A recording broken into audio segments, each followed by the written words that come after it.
थी शिमला को जब मैंने बोला कि मुझे वो कैंसर हॉस्पिटल में चाय बांटनी है तो आप मुझे एक जगह दे दीजिए, तो कहते अच्छा एप्लीकेशन लाओ। तो मैंने कैंसर के स्पेलिंग CANSER लिख दिया। तो कहते तेरे को तो कैंसर के स्पेलिंग भी लिखने नहीं आते। मैंने कहा सर आप उस पर मत जाइए, भावनाओं पे जाइए कि मैं करना क्या चाहता हूं।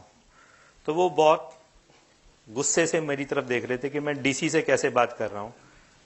She is a district collector और मैं ऐसे बोल रहा हूं कि भावनाओं को समझो। तो वो बड़े गुस्से से बोले अच्छा तू कर लेगा। मैंने कहा हाँ जी सर, मैं चाय बांटना चाहता हूं। किसको पिलाएगा? मैंने कहा उनको पिलाऊंगा जिनके पास चाय पीने के पैसे नहीं है। तो आइडेंटिफाई कैसे करेगा? मैंने कहा सर जो भी आएगा वहां हॉस्पिटल के बाहर खड़ा हो जाऊंगा चाय लेकर और बांटना शुरू कर दूंगा। अच्छा फिर तो वो ड्राइवर आ जाएंगे, टैक्सी वाले आ जाएंगे, वो पी जाएंगे। मैंने कहा नहीं सर मुझे करने तो दीजिए। और आप मानिए वो 6 महीने मुझे लग गए गवर्नमेंट से सिर्फ ये परमिशन देने के लिए कि मुझे उस हॉस्पिटल के बाहर चाय बांटनी है। और जब चीफ सेक्रेटरी के पास मैं गया, हेल्थ चीफ सेक्रेटरी थे वहां के, तो जब मैं उनके पास गया तो उनके भी सेम क्वारीज। तो मैंने कहा सर करने तो दीजिए, अब तो 6 महीने हो गए मुझे, करने तो दीजिए। तो पता नहीं उनके दिमाग में क्या आया, उन्होंने उसी लेटर पे कहा ओके सैंक्शन।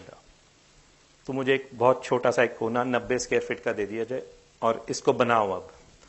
तो मुझे 2 लाख रुपया लग गया उस एरिया को डेवलप करने के लिए जहां मुझे सिर्फ मुफ्त में चाय बांटनी थी। 2014 में मैंने अपना ये कंसेप्ट शुरू किया चाय बांटने का। और 3 महीने बाद 9 दिसंबर को वहां पर हमने पहला लंगर लगा दिया, जो अब वर्ल्ड नोन लंगर है। हॉस्पिटल के बाहर लंगर, जितने भी हम धार्मिक स्थानों पे लंगर भंडारे लगाते हैं वो अक्सर उन लोगों के लिए लगाते हैं जिनके पेट भरे हुए हैं, लेकिन हॉस्पिटल में जब हम लंगर लगा रहे हैं तो वो शायद उन लोगों के लिए है जिनके पास इलाज के भी पैसे नहीं है और उनको हम खिला रहे हैं। और ऐसे कई लोग हैं जिनके पास सचमुच इलाज के पैसे नहीं है और वो कैंसर के पेशेंट्स सबसे ऊपर हैं उसमें। मैंने सुना है बॉम्बे में भी एक टाटा मेमोरियल के बाहर कोई मिस्टर सावला लगाते हैं लंगर। तो मैं उनकी स्टोरी से भी काफी इंस्पायर हुआ। चलिए वो लंगर तो लगा दिया, अब उसको चलाना पड़ना था।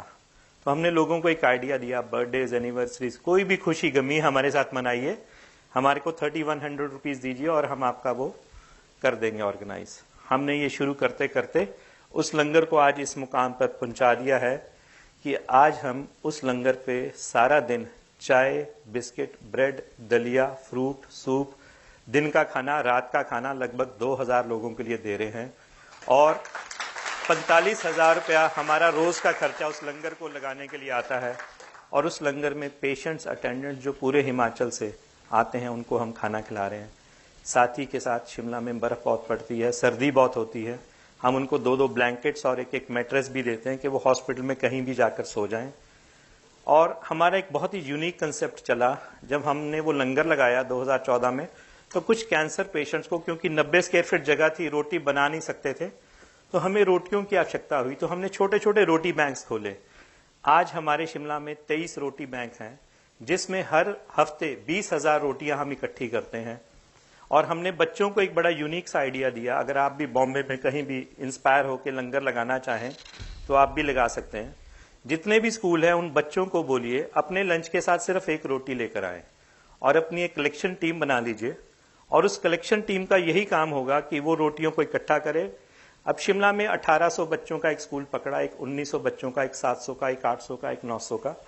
तो जितने जितने बच्चों के स्कूल पकड़े उतनी रोटियां तो कंफर्म्ड है कि एक एक बच्चा लेकर आएगा। लेकिन वो पेरेंट्स इतने खुश हुए, वो जब भी मुझे मिलते हैं वो कहते हैं हमारे बच्चों ने शेयरिंग सीख ली, उनको शेयरिंग की हैबिट डाल दिया आपने। तो वो एक रोटी नहीं देते, कोई 10 देता है, कोई 20 रोटियां भी देता है। और शिमला में अब रोज मेरी वो एक वैन घूमती है जो रोटियां इकट्ठी करती हैं बच्चों से, लोकेलिटी से, जजेस से और ऑफिसेज से। हमने अपने 23 रोटी बैंक शिमला में चला दिए और अब हमारे पास सारा दिन लगभग 5-6 हजार रोटियां शाम तक पहुंच जाती हैं और हम उस लंगर को चला रहे हैं। और इससे एक बात सीखने को और मिली, कोई भी दुनिया का काम मुश्किल नहीं है अगर आप ठान लो तो। मैं अक्सर कहता हूं ठान लो तो हार लई, मान लो तो हार है। अगर हम ठान लेते हैं तो हार नहीं सकते, मान लिया तो हार है। जैसे वो कल फ्लाइट मिस हो जाती, मान लेता तो हार था कि चलो अब ये भी कैंसिल, वो भी कैंसिल, चलो शिमला वापस चलते हैं। ठान लो तो हारेंगे नहीं। और एक चाइनीज प्रयोग है या जापानीज प्रयोग है, what one can do another can do. अगर मैं कर सकता हूं तो आप भी कर सकते हैं। लेकिन हम कई लोग ऐसा मानते हैं इंडियन कंसेप्ट में कि व्हाट, अगर ये नहीं कर सकता तो if he can't do how can I do, something like that. I just forgot what to say about it, कि जब ये नहीं कर सकता तो मैं कैसे करूं। लेकिन हमें अपने आप को हमेशा पॉजिटिव रखना है। पॉजिटिव इन द सेंस आगे बढ़ते रहना है, अपनी सोच को हमेशा पॉजिटिव रखना है, अपने भगवान अपने इष्ट को हमेशा मानते रहिए। आप जिसको भी मान रहे हैं उसके आगे प्रार्थना कीजिए।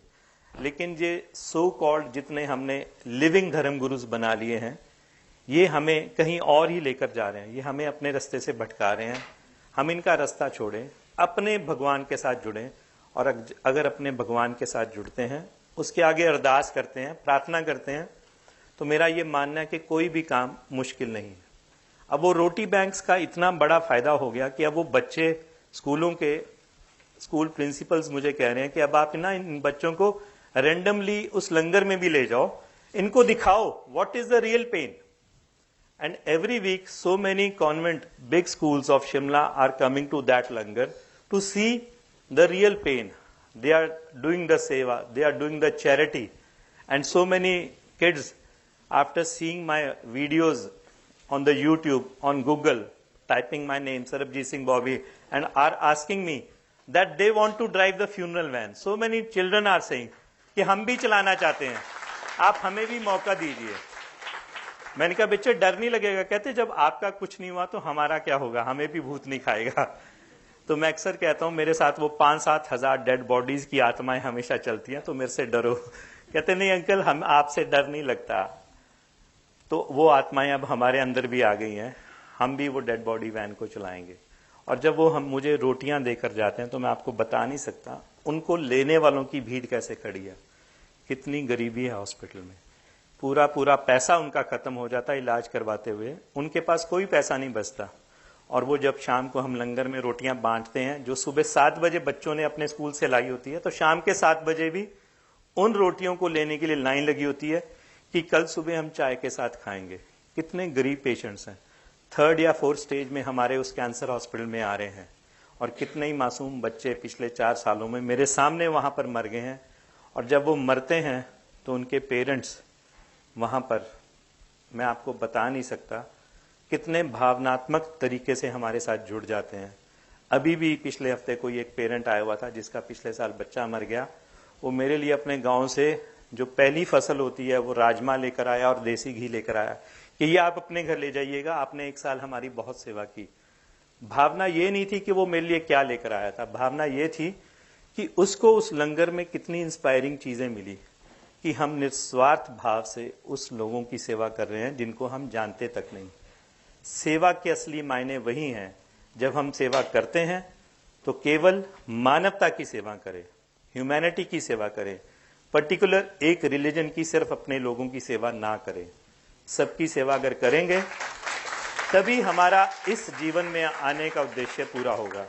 नहीं तो हम सिर्फ अपने अपने धर्म के शेल में ही बंधे रह जाएंगे, दूसरे वालों को फतवा देते जारी रह जाएंगे, किसी के लिए भी जी नहीं पाएंगे और किसी के लिए भी कुछ कर नहीं पाएंगे।